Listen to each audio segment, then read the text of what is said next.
Martine Fonrex, bonjour. Bonjour. Ravi de te revoir après quelques années, ça fait longtemps, hein? Bah Après la oui, chanson, tout ça, ça la va petite faire carrière de 5 ans chanteuse, ça va, parce le temps passe que vite, ça hein? fait 4 ans et demi depuis que j'ai quitté l'île Maurice. Donc oui, pratiquement 5 ans parce qu'on s'était vu un peu avant mon départ, Oui, ça veut dire quelques mois avant le quelques départ, mois avant mon quelques départ. mois avant que tu partes. Alors, comment c'est pas, comment s'est passée cette partie française? Parce que là, je t'ai vu ici, là-bas, tu étais animatrice, tu étais sur une radio, tu faisais du tourisme, tu étais en train de te chercher en fin de compte. En fait, ça a été une suite un peu logique. À l'île Maurice, disons que ça va faire 24 ans que je suis dans l'audiovisuel. Donc, j'ai commencé ma carrière depuis très très jeune à la MBC en tant que la Miss Météo. Ça a évolué. J'ai continué à évoluer dans tout ce qui est médias, la communication des médias, le marketing des médias, présentation, animation, réalisation aussi. Donc, j'ai fait un peu le tour de tout ce qui est audiovisuel et à un moment donné, je pense que j'étais un petit peu saturée à rester dans le même cocon tout le temps. Et comme moi, je suis très curieuse et très ambitieuse aussi, donc ça a fait que je ne pouvais pas rester à piétiner dans la même chose pendant plus de 20 ans. Mais j'avais l'impression qu'on se parlait, que tu étais à fond dedans. Ah oui, Bon, dans le tourisme, euh, je pensais que tu étais à fond. Dans la radio, j'ai dit, voilà, elle a trouvé son moment, elle est casée. parce que je suis une passionnée. Quand je commence quelque chose, il faut qu'il y ait cette passion, il faut que ça brûle à l'intérieur. Bon, après, j'ai vite fait le tour et donc la passion un peu diminue. Ou sinon, comme j'ai pu atteindre mes objectifs, après je me dis, bon, là, il faut un nouveau challenge, il faut quelque chose de plus stimulant. Et arrivée en France, voilà, j'ai intégré la radio J, une radio juive, et qui m'a permis, voilà, d'être chroniqueuse pour le tourisme. Et c'était l'occasion pour moi, bah, bien sûr, de parler de l'île Maurice, de parler de mon île, d'être connectée avec bah, l'île Maurice, même si j'étais loin. Mais bah, ce côté cœur de l'île Maurice, ça disparaît pas. Après, comme on dit tout le temps, et quand nous loin de nos pays, qui nous plie patriotes, en fait, ah ben, c'était un peu ça. Et que là où j'avais l'occasion de parler de mon île, du tourisme de l'île Maurice, ben voilà, c'est comme ça. Est-ce que sur cette radio-là, est-ce que c'était facile de vendre le produit, le label, le L'île produit mauricien? Maurice. Parce que eux, ils sont cachés, nous, on n'est pas trop dedans. On a un style de vie mélangé. Ben, moi, je suis une bonne vendeuse. Donc, je savais comment faire pour vendre l'île Maurice. Parce que déjà, oui, il y a la partie cachère, il y a toute la culture juive qui est un peu différente. Et à Maurice, on n'a pas Enfin, pas peu de vraiment présents parce qu'il n'y a pas très, de très peu. synagogue, il n'y a pas, Il y en a dans ou le nord. dehors. J'ai fait un petit peu mes recherches. J'ai su qu'il y avait une synagogue dans le nord. Et puis, il y avait des groupes hôteliers qui proposaient la nourriture cachère, etc. Donc, c'était un peu pour moi une découverte aussi parce que j'ai découvert cette culture juive que je connaissais pas du tout en quittant l'île Maurice. Et là-bas, ben, j'ai appris parce que j'étais aussi dans la partie vente commerciale à la régie de la radio et comprendre la culture, la beauté de cette culture. Donc, tu as fait Shabbat aussi. Tu as compris un peu tout ce Et concept oui, que peu de Mauriciens connaissent, à moins oui, qu'ils sont partis et ils ont une connexion juive dans la exactement, famille. exactement. Je suis pas une pro, mais je connais les bases, quoi. Quand Mm. il y a des fêtes, les vendredis, les Bar samedis, mitzvah et tout ça. voilà. Et par exemple, les samedis, on ne vendait pas de pub parce que les samedis, c'est interdit. Mm. Mais on reprenait les dimanches, par exemple. Vendredi après-midi, bah, moi, je n'écrivais pas à mon boss, je lui envoyais pas de message pour lui demander quoi que ce soit les vendredis après-midi parce que là, c'est sacré pour eux. Donc, pour eux, c'était, et pour toi aussi, c'était une déconnexion pendant combien? 28, 29 heures pendant? Bah oui, oui. Mais après, tout est calé par rapport à eux, parce qu'ils ont souvent des rituels, ils ont souvent des fêtes, ils ont des jeûnes aussi. Donc c'est pas juste ces 28 heures de couper, mais il y a aussi autre chose, parce que c'est très complexe aussi. Alors, dans tout ce que tu as fait, Martine, où tu as eu le temps pour faire ce nombreux certificats que je vois? Donc, tu sortais de la radio, tu étais En En fait, TGV, je veux dire en TGV en pour aller métro, apprendre, pour apprendre heu, tout ça? oui. En fait, comment ça a commencé? C'est effectivement pendant mon parcours à Radio J que voilà, justement, j'ai mon directeur, qu'on discute parce qu'avec lui, on discutait beaucoup et là, je lui disais: «Mais, aujourd'hui, je me sens pas épanouie, en fait, dans ce que je fais». Oui, je suis passionnée par ce que je fais, j'adore l'audiovisuel parce que j'ai étudié, la communication et tout, mais, ça reste quelque chose qui ne me le côté adrénaline, le côté oxygène de tous les jours, c'est pas ça. Donc, comme en France, on a aussi cette opportunité de découvrir, de se découvrir déjà. Et là, je vais chez Pôle emploi, qui est aujourd'hui France Travail, et que je fais un test d'aptitude. Et là, on m'oriente vers quelque chose de très différent. Et là, comme à l'époque, j'étais très open à n'importe quoi, parce que moi, j'avais besoin de cette adrénaline qui va me pousser pour me dire, OK, fais quelque chose qui ait du sens, fais quelque chose où tu te sens vivante, que tu te sens utile. Voilà, parce que à l'époque où je faisais de la télé, je faisais de la radio, je me sentais utile parce que j'arrivais à aider les gens, j'arrivais à faire une différence, j'arrivais à mettre en lumière des gens. Or, là, aujourd'hui, j'ai l'impression de stagner, de ne rien Donc, faire. tu voulais être haut du cadre parce que un bulletin météo, c'est cadré. Ah ouais, bah, après 2 Faire ans, du 3 ans, tourisme, c'est cadré. c'est On ne veut pas structuré. changer, c'est structuré. Donc, Voilà. tu voulais être un petit peu plus, un peu free J zone, un plus de free zone. J'avais envie de découvrir le monde, en fait. Arrivée en France, les possibilités étaient infinies et là, je me suis dit: «Allez, let's be open-minded et allons voir qu'est-ce que ça peut donner, ce test d'aptitude». Et là, on m'a dirigée vers la psychologie, parce qu'apparemment j'ai une bonne écoute, je suis très empathique et cetera. Bon, ça a été des traits de caractère qui sont ressortis en premier et je me suis dit: «Ben, why not?»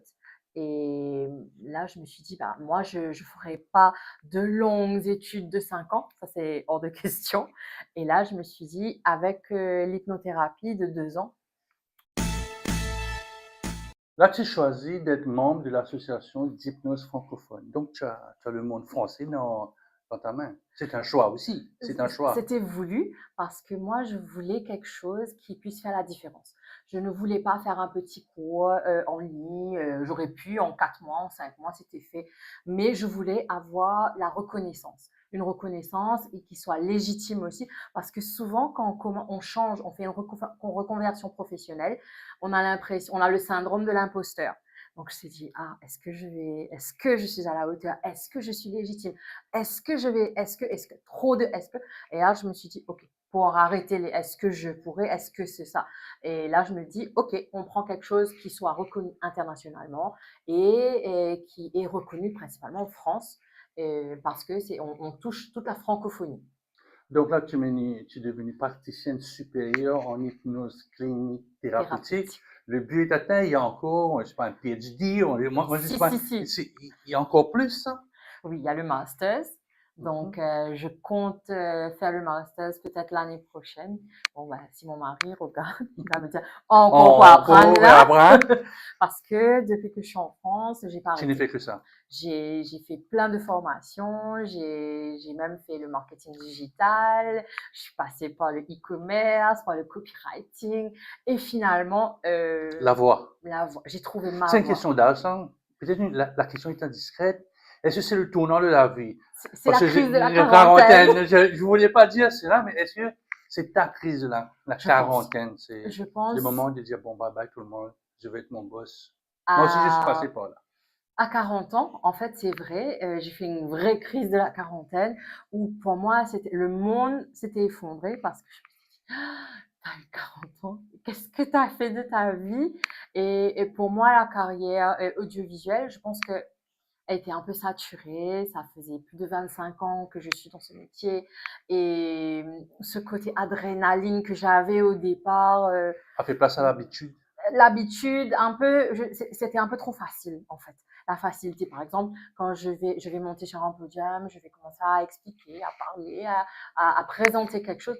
Pour moi, c'est devenu comme un petit gadget et ça ne me stimule plus. Donc là, aujourd'hui, avec l'hypnose clinique thérapeutique, c'est différent parce que je vois l'évolution des gens, je vois la souffrance en début de séance. Et c'est pas que je suis magicienne, c'est pas que je suis quoi que ce soit, mais je vois la différence que ça peut faire. Tu as mis le bon mot magicienne. Parce que tu as des spectacles, hein, ça passe à la Oui. télévision, il y a quelqu'un qui est venu, Antoine, il est venu à Maurice, il est un peu dans tout ça. Mais on connaît plus l'hypnose par le côté show, Le spectacle. performance, que, que toi tu fais. Quelle est la différence? Alors déjà, Tu vas pas me faire parler en canard, tu vas pas me faire. jamais. J'aurais aimé Mhm. savoir faire ça, mais non. Malheureusement, heureusement, je sais pas. Mais moi, c'est plus clinique thérapeutique. C'est ça la différence entre l'hypnose. Il y a l'hypnose des pendules, donc les gens qui font avec des pendules. Souvent, sur Facebook, tout ça, je reçois des demandes. Est-ce que vous faites ça? Non, moi, je ne fais pas ça. Pour moi, c'est clinique thérapeutique. Ce que ça veut dire, c'est qu'on utilise la cognition comportementale de l'être humain et la neuroscience. Bon, explique un peu pour Allez, ceux qui on ne va sont pas dans le giron décortiquer. de l'hypnose. Allez, Ok. soyons clairs. D'abord, c'est l'hypnose clinique thérapeutique. C'est quoi? C'est mettre une personne en condition de relaxation. C'est exactement, par exemple, quand il y a des fois on conduit, on est tellement concentré dans la conduite et on oublie à un moment donné on était où et on revient soudainement. Ben, cet état, c'est ça, l'état d'hypnose. Mais ça arrive beaucoup à Maurice, Oui, on se demande, je suis je où? pars là-bas, mais qu'est-ce que je fais? Qu'est-ce que je fais là? Bon, c'est un état de concentration. Par exemple, quand on lit un livre, moi souvent ça m'arrive, je lis un livre, je suis absorbée dans mon livre, le monde peut éclater autour de moi et j'ai rien entendu, j'étais focalisée sur mon livre.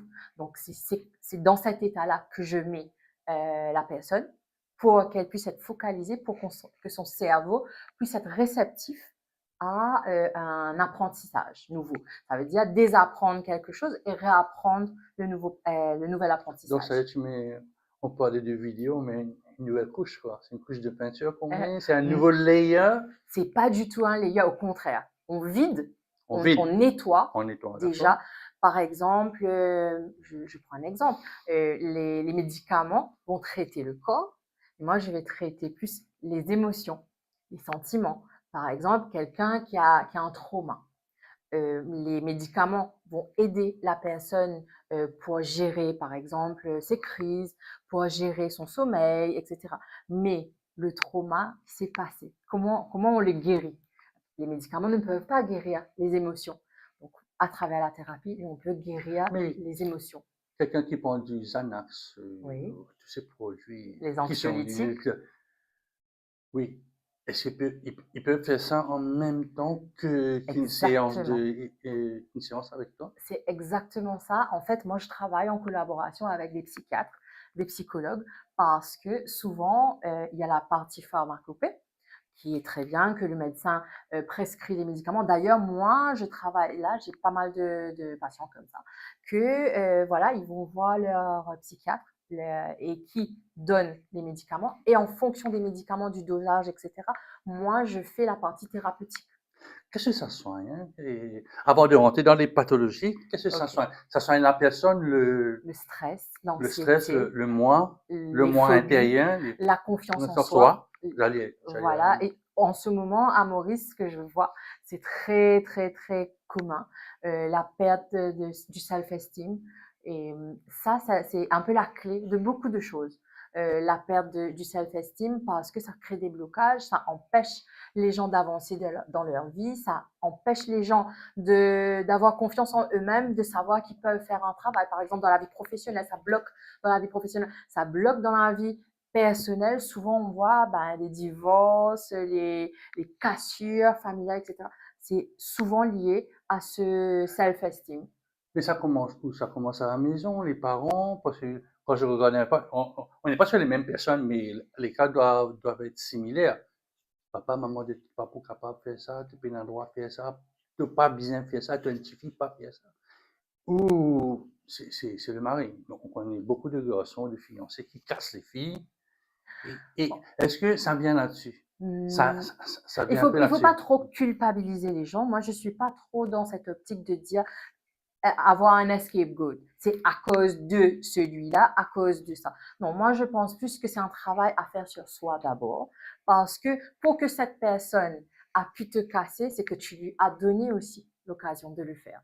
Donc moi, je suis plus dans la reconstruction de l'être humain, de la personne, avant de dire, ben c'était à cause de lui, c'était à cause de ma maman, à cause de mon papa, à cause de mon conjoint. Non, on va aller, on va plus loin dans cette reconstruction où on va se dire, à quel moment est-ce que j'ai donné le pouvoir à quelqu'un d'autre de m'atteindre? Mais c'est pas le travail du psychiatre, en fin de compte, quand elle va aller ou le psychologue c'est pas un... Au final, on se rejoint tous parce qu'on veut tous le bien-être du patient.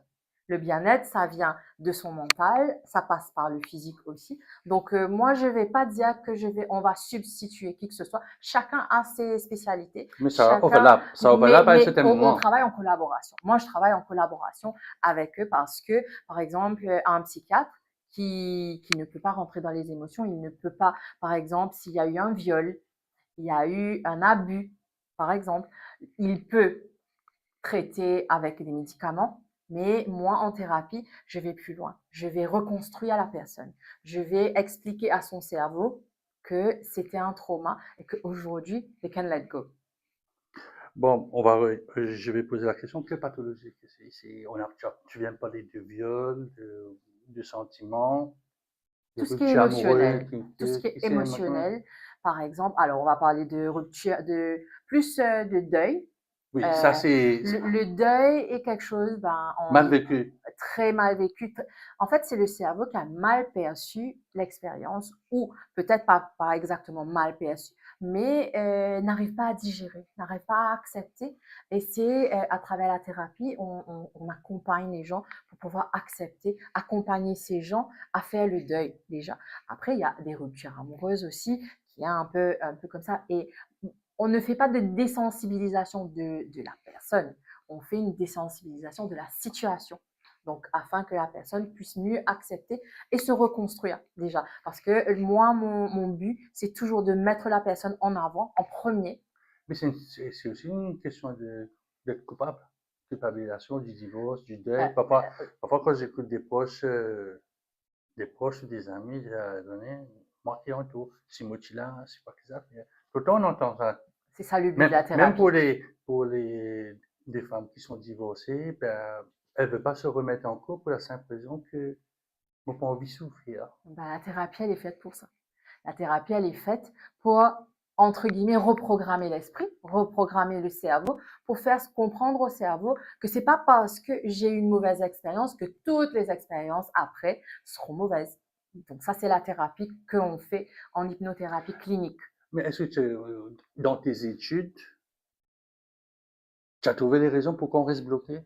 Oui. Pourquoi on ne veut pas, j'aime pas le mot refaire sa vie, mais pourquoi on veut pas emprunter un autre chemin, d'avoir un autre partenaire? Parce qu'il y a toute la globalité, toute la sphère familiale, environnementale, religieuse, socioculturelle, je vais mettre tout ensemble. Allez, on va aller un petit peu plus dans la partie technique de la chose. En fait, notre cerveau, on a notre mémoire à long terme et on a notre mémoire à court terme. Donc, quand on fait une expérience, on a vécu quelque chose comme là, toi et moi, on discute, ça va rentrer dans notre mémoire à court terme. Après, le cerveau, il fait le tri. Qu'est-ce qu'il veut garder, qu'est-ce qu'il ne veut pas garder. Maintenant, quand il a gardé, il a peut-être mal gardé, mal interprété, parce que ça fait mal. Quand ça fait mal, tout de suite, c'est l'alarme du danger qui se déclenche dans notre corps. Donc, ça explique pourquoi, quand on a eu tellement mal lors d'un premier mariage, par exemple, ben, on n'a plus envie de revivre ça parce qu'il y a eu des mots qui sont dits, qui sont restés dans notre tête. Le cerveau, il ne fait pas la différence entre ce qui est vrai et ce qui est faux. Quand il entend, il le ressent au plus profond, c'est que c'est vrai.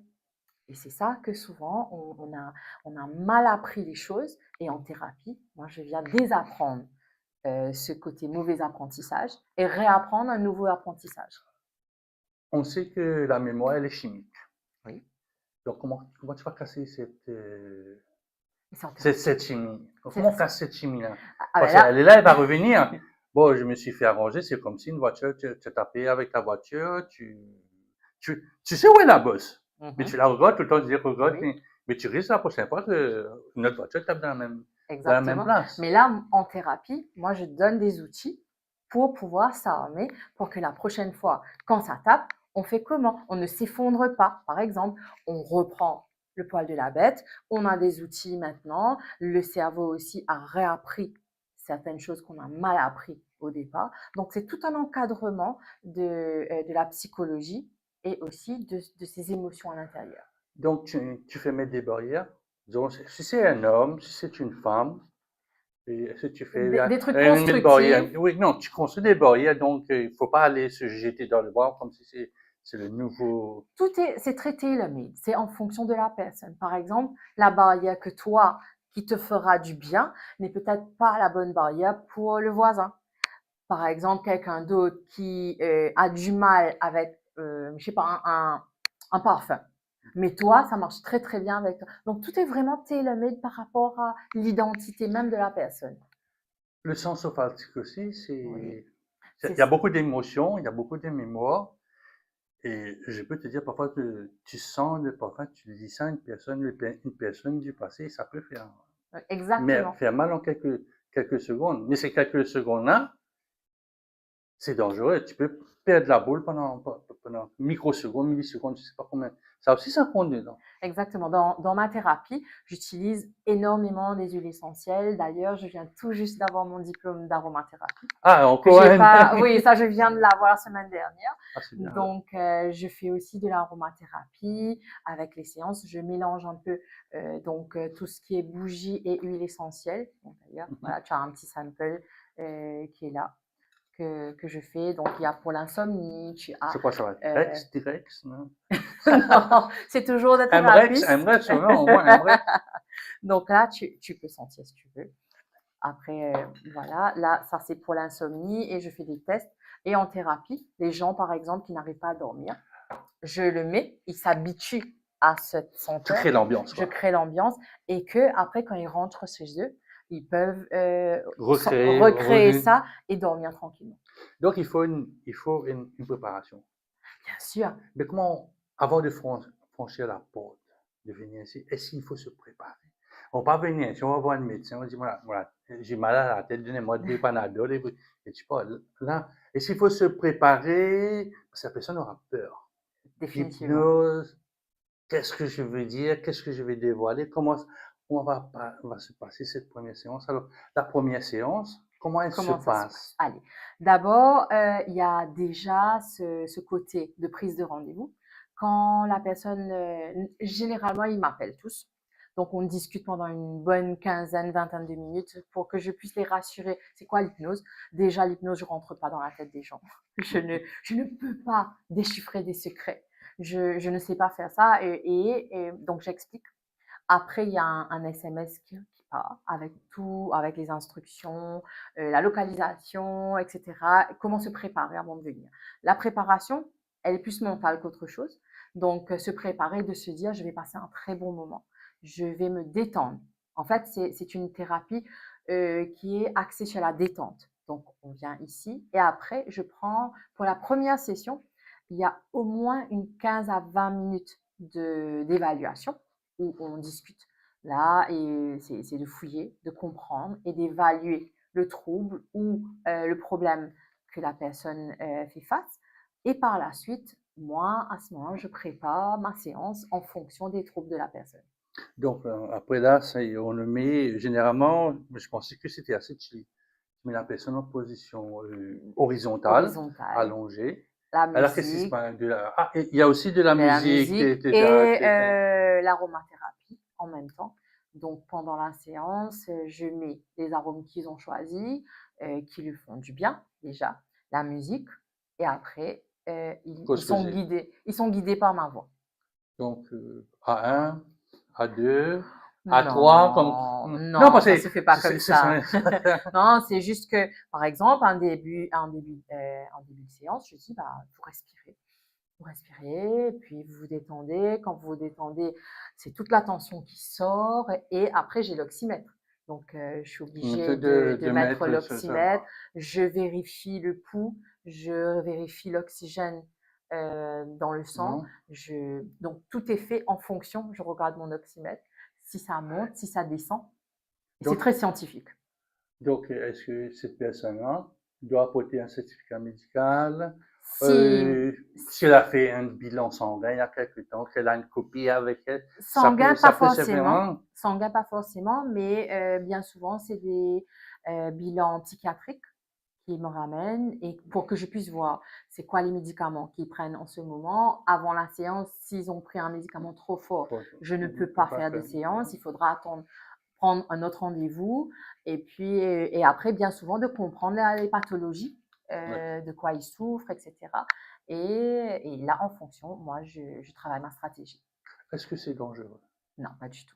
En fait, il y a pas de danger physique.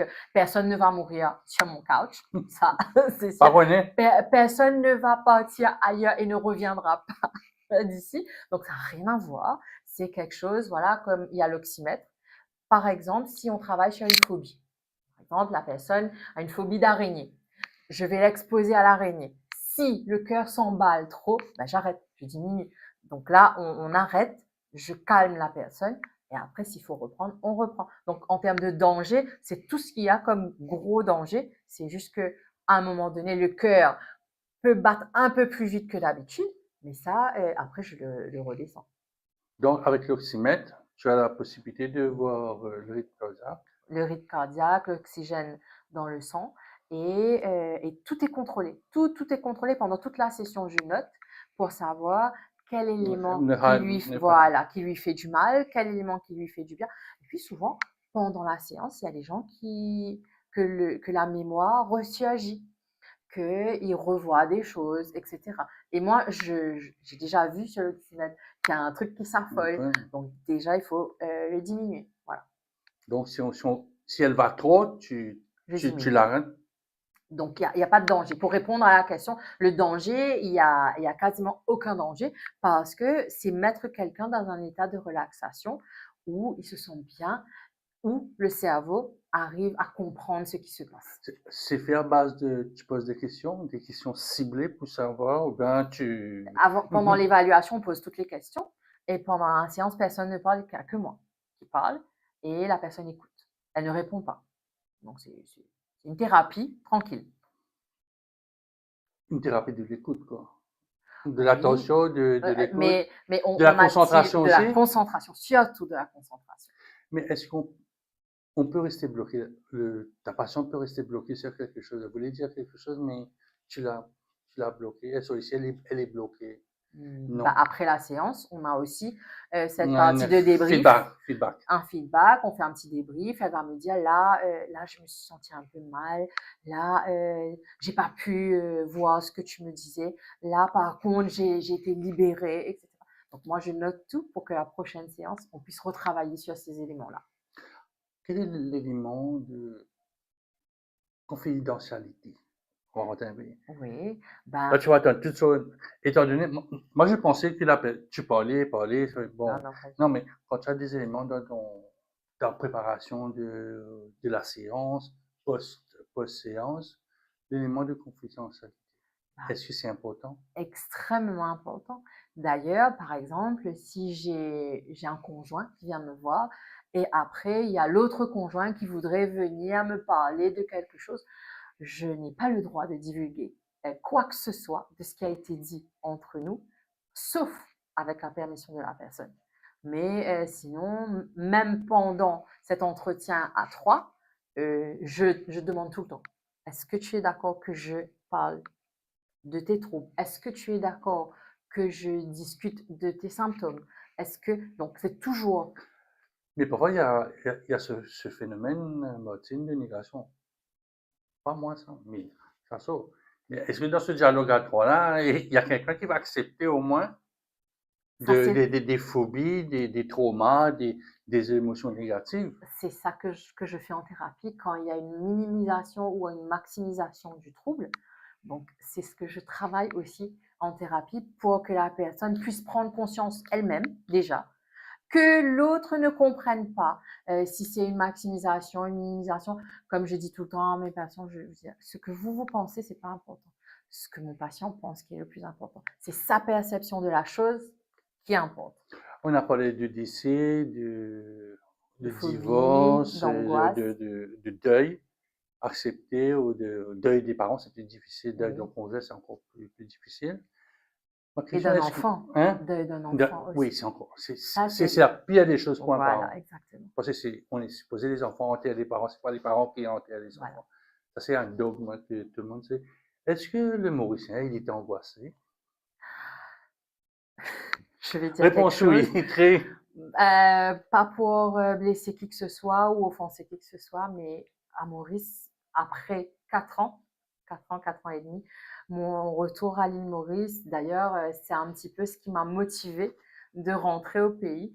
C'est parce que quand j'ai vu le nombre de personnes angoissées, le nombre de personnes avec des troubles, enfin, je dis pas qu'en France, c'est pas pareil, en France aussi, mais c'est tellement un grand pays on n'a pas, on ne ressent pas autant. Mais ici, comme c'est un très petit pays et le nombre de gens qui sont venus me voir depuis le début, depuis l'ouverture de mon cabinet, c'est Effarant?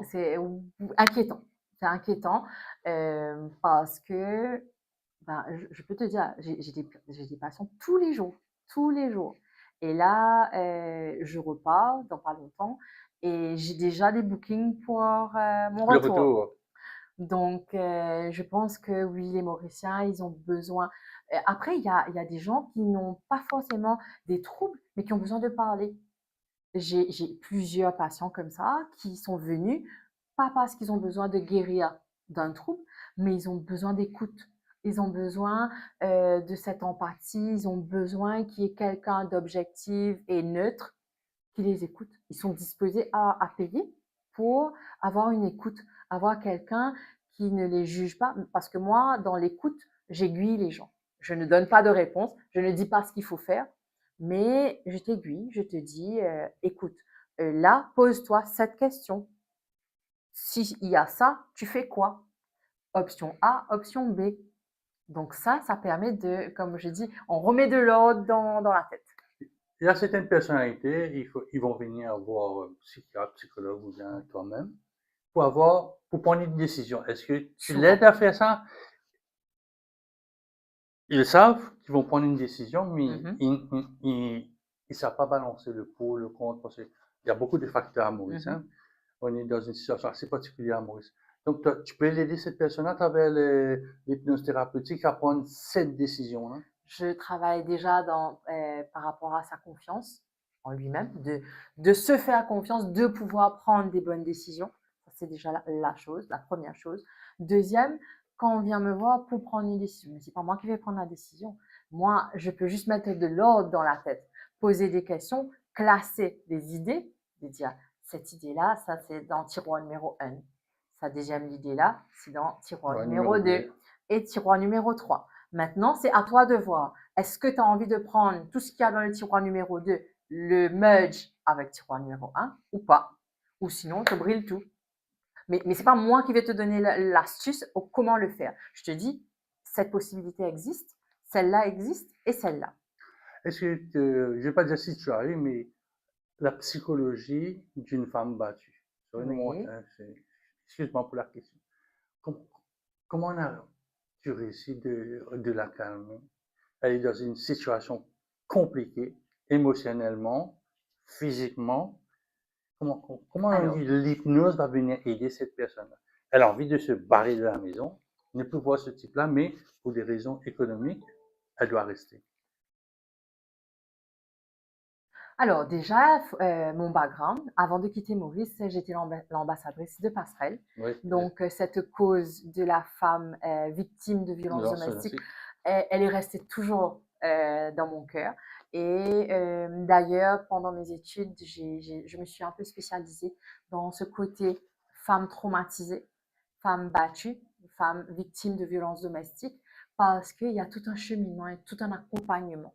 Déjà, c'est pour ça que je disais un peu plus tôt, on ne désensibilise pas les gens de quelqu'un d'autre, mais on la désensibilise de la situation.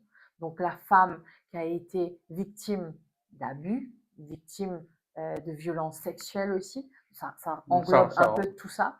Et il y a toute une reconstruction de la personne déjà. Parce que cette personne qui a été battue, qui a été abusée, parce qu'elle n'est pas juste abusée physiquement. La partie physique, elle est tangible. la partie émotionnelle, la partie psychique, elle est invisible et ça, c'est le plus gros dégât qu'on peut faire à une personne. Et là, l'hypnothérapie clinique, l'hypnose clinique thérapeutique plutôt, accompagne ces gens, mais de manière très scientifique, à ce que cette personne puisse se reconstruire. Puisse, quand elle va revoir son bourreau, qu'elle ne va pas trembler comme une feuille et qu'elle ne va pas tomber dans les pommes déjà, et qu'elle arrive à gérer. On lui donne des outils pour pouvoir gérer ses émotions, ses palpitations, parce qu'il y a plein de symptômes qui englobent c'est pas une pathologie, c'est un trauma. On va appeler. On sait que la violence, elle est descendue, elle est avec les étudiants, les étudiantes, même dans les écoles, les cas de bullying. Les cas de bullying aussi, tu peux, pas Certainement. à travers l'hypnose, dans les deux sens, je veux dire la personne qui subit et celui qui le fait. Est-ce Celui que qui le fait, c'est très très rarement qu'il va venir en cabinet, parce que pour lui, il a sa dose de d'adrénaline? bien-être, d'adrénaline Hmm. en le faisant. Et pour lui, ce n'est pas un problème. C'est plus la personne qui has been bullied qui viendra en cabinet parce qu'il souffre. Et ça, bien souvent, c'est ce qu'on ne voit pas, la partie non tangible, c'est le côté du self-esteem que cette personne a détruite avec the bullied one. Tu vois? Donc, c'est ce côté self-esteem qu'on reprend, qu'on réapprend. Par exemple, un enfant, je donne l'exemple, un enfant qui a été bullied par rapport à son poids, par rapport à son physique, par rapport à sa couleur de peau, etc. Cette personne finit par croire qu'il a un problème avec, par exemple, ses cheveux. C'est un problème pour lui, sa couleur de peau. En grandissant, cette personne devient adepte de la chirurgie esthétique, par exemple, parce qu'il veut tout changer et il ne peut plus voir ce côté qu'il a été bullied. Et là, c'est toute la reconstruction de l'être humain. Donc, quelqu'un qui se fait bully aujourd'hui dans l'école, ça peut sortir combien de temps après? Ben, il vit toute sa vie avec ça. Et toute sa vie, moi, j'ai des gens là à 35 ans, après 35 ans, qui se font aider parce que quand on a fouillé, on n'a pas compris c'était quoi les symptômes, pourquoi il était comme ça, pourquoi ce côté, il faisait une fixation. Il y a des gens qui ont même des tocs Oui. suite à ça et qu'ils ne savent pas pourquoi ils ont fait des tocs. Mais qu'on a fouillé, bon, bien sûr, c'est quelque chose que seuls les professionnels peuvent faire un diagnostic, une évaluation et voir que au final, ça remonte à l'enfance. Donc, tout commence à l'enfance. Oh non, pas Ça tout. dépend, Non, ça dépend. Il y a ça il y a des dépend. gens qui ont vécu une enfance tranquille, correcte, absolument rien, et ça a commencé à l'âge de l'adolescence, par exemple, Collège. au collège. Et puis, ben, il y a des gens il y a un élément, un trigger qui a fait à l'âge de 25 ans et ça a commencé. Donc, il y a pas. Qu'est-ce qui peut arriver à 25 ans? Euh, Pas de travail? oui, la perte du boulot, par exemple, Oui, peut peut faire. être mal perçue par le Un cerveau. licenciement Un licenciement drastique drastique. ou qui choque, par exemple, c'est s'il y a un licenciement, je dis n'importe quoi, ils veulent régresser. C'est pas de sa faute. C'est pas parce il travaille pas bien. C'est pas parce que son travail est médiocre ou quoi que ce soit. On lui reproche pas. Mais lui, à ce moment Culpabilise. précis, il se dit, bah, c'est parce que je suis pas assez, c'est parce que j'ai pas fait assez, ou je dois aller apprendre encore parce que j'ai pas assez de diplôme. Donc, c'est le cerveau qui interprète les choses à sa manière à un moment précis. On sait que l'île Maurice est très endettée au niveau des familles. Ça aussi, ça peut venir un souci. Tout peut devenir un souci si on ne l'accepte pas ou on ne sait pas gérer ses émotions. Parce que, par exemple, si on est endetté, et ça devient une On angoisse, perd son travail. Endetté, plus plus perte perd de travail, travail. plus l'insomnie. Donc là, c'est un cercle vicieux. On continue. Il y a l'insomnie. L'insomnie dégénère en dépression. La dépression dégénère et ça continue, ça continue. Si ce n'est pas traité à temps, Moi qui dors très peu pour le travail, donc je ne me sens pas déstabilisé. Je tant, suis devant toi. Je suis ok, OK. tant que la personne ne souffre pas, ce n'est pas un problème. Quand l'insomnie devient un problème, c'est quand Quand on tourne un quand tu problème. souffres de ça, c'est quand ça devient un problème, il faut que la personne commence à souffrir de cette situation. Quels sont les signes? qu'il commence à déprimer, il commence à être énervé et irrité, par exemple. Et là, il voit que ça impacte sur sa vie, impacte sur ses relations, impacte sur sa vie professionnelle. Là, c'est un problème. Mais si la personne, il est super happy, il est super correct avec cette façon de faire et cette façon de vivre, donc il n'y a pas de trouble. Mais quelle différence la thérapeute que tu es, parce qu'on sait quand on dort peur, on est irritable. Quand Ouais. ces affaires, on explose. Quelle est la différence avec quelqu'un qui est insomniaque parce qu'elle est stressée, il y a un truc qui tourne dans sa tête depuis des années, elle est en train de rabibocher. Quelle est la différence? Comment toi tu vas dire, C'est le ben, mal-être. C'est hein? le mal-être au fond. Parce que, par exemple, il y a plein de gens qui sont des grands directeurs, etc., qui dorment 3 4 heures, ça les convient. Il Leur joue du corps, golf après. ils jouent du golf, ils vont faire je sais pas quoi, mais ils sont bien, ils n'ont aucun souci. Donc là, il n'y a pas de problème. Par contre, si quelqu'un qui dort 3 heures et qui a un problème, il est irritable, il ne se sent pas bien, il est énervé avec tout le monde, lui-même, il ne se sent pas bien avec lui-même sans raison, là, c'est un problème. Mais si la personne, il est happy et que ce style de vie lui convient, il n'y a pas de souci. Est-ce que tu fais la préparation, peut-être pour l'angoisse de la retraite?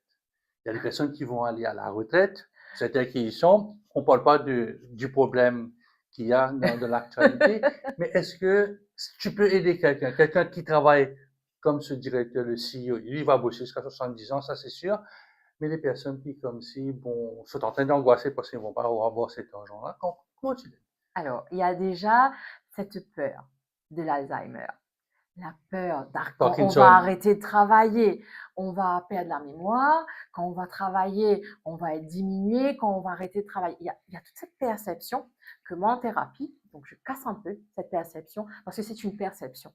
Parce qu'il y a plein de gens à 70 ans qui sont hyper fit, qui jouent au golf, qui font du sport, qui sont à la gym, qui s'occupent pas juste des petits-enfants, il faut du social qui aussi. font du social. Alors ces gens-là, ben, ils sont fit. Alors il n'y a pas de raison pour ne pas être fit à 70 ans, même à 80 ans. Donc ce que je fais, moi, en thérapie, c'est de préparer à cette retraite, préparer le mental, de se dire que, voilà, c'est toute une perception dans la tête, de se préparer mentalement et de se dire, la vie ne va pas s'arrêter à la retraite. La vie commence à 60 ans, n'est-ce pas? Exactement. J'aimerais aborder quelque chose d'assez particulier. Tu as un parent qui est on appelle ça fin de vie, les soins Oui, en soins palliatifs. palliatifs. Est-ce que tu pourrais aider quelqu'un qui Ah ben a bien se sûr, préparé à trouver cette personne qui cette souffre paix. demain cette Mhm. paix parce qu'elle aura, on en a parlé, je dirais, ce deuil-là après. Là, Oui. c'est la plus dure des deuils, ça. Oui, l'hypnose clinique thérapeutique est aussi faite pour ça, pour accompagner les gens en soins palliatifs, déjà, ça c'est le premier, et aussi accompagner la famille, parce que la famille a besoin de se préparer, parce qu'on sait à n'importe quel moment, on risque de perdre cette personne. La préparation, c'est aussi l'acceptation et aussi de combler le vide avec sa propre force intérieure.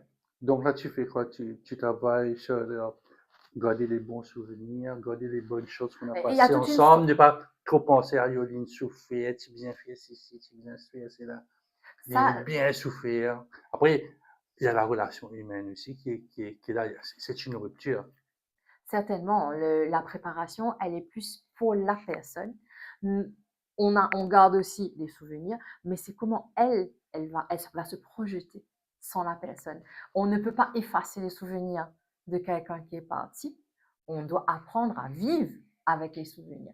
C'est ce que j'aide la personne. Je lui dis pas d'oublier. Je ne minimise N'hésite pas pas.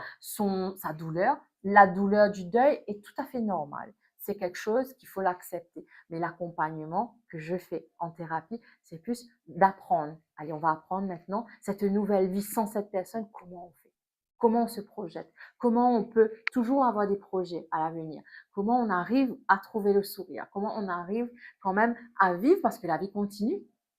Mais tu fais ça après. On sait que Maurice, il y a le fameux 40 jours après la mort. 40. Tu fais ça après les 40 jours de deuil, les 40 jours, ça, ou bien dès trois jours, quand la cérémonie finie, mettre l'autre dans la maison, J'attends quelques mois. tu Il attends faut attendre quand même quelques quelques mois. mois. Et la dépression, suite à un deuil, c'est après 1 an.